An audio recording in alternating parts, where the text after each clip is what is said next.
কেমন ছিল? যে ভাই প্রথম একটু খারাপ লাগছে, পরে লাস্টের দিকে জোরে জোরে বলেন। প্রথম ছবিটা ভালো লাগে না, কিন্তু লাস্টের দিকটা অনেক ভালো লাগছে আর কি। ছবিটা ভালো, আপনার কাছে কেমন লাগছে? ভালোই লাগছে। ভালো লাগছে?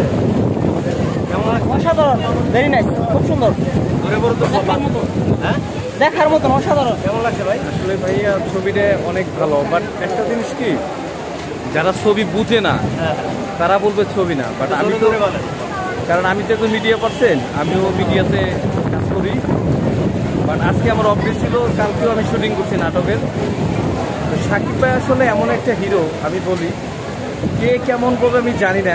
আজকের এই সাকিব খান হইতে কিন্তু একদিনে হয় নাই।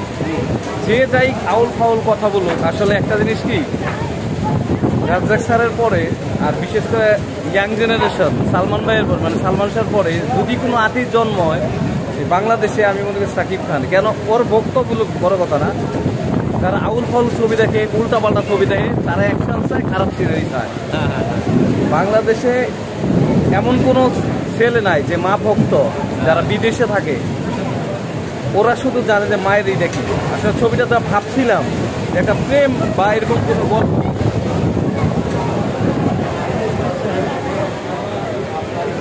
আসলে যা ভাবছিলাম, আমি মনে করছিলাম যে এটা হয়তো কোনো প্রেম ব্যক্তির ছবি, কিন্তু সিনেমাটা দেখার পরে যা ভাবলাম, আমার কাছে মনে হইলো যে যারা মা ছেলে বিদেশ থাকে, বিশেষ করে মা বা ছেলেরা থাকে, ওরা মায়ের দিতে বুঝে।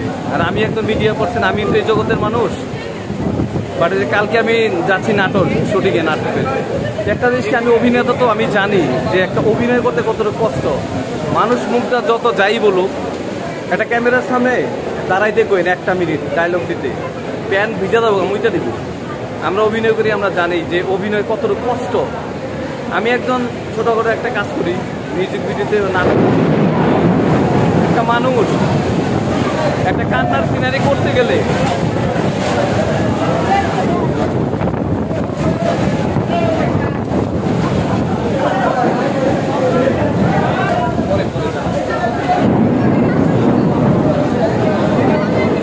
প্রচুর ঝড় বৃষ্টি হচ্ছে। আবার সেনা অডিটোরিয়ামে দেখতে পাচ্ছেন বাইরে প্রচুর ঝড়। এখানে সবাই শাকিব খানের রাজকুমার মুভি দেখতে আসছিল, এখন বাসায় যেতে পারতেছে না। বাইরে দেখতে পাচ্ছেন এই যে ঝড় তুফান প্রচুর।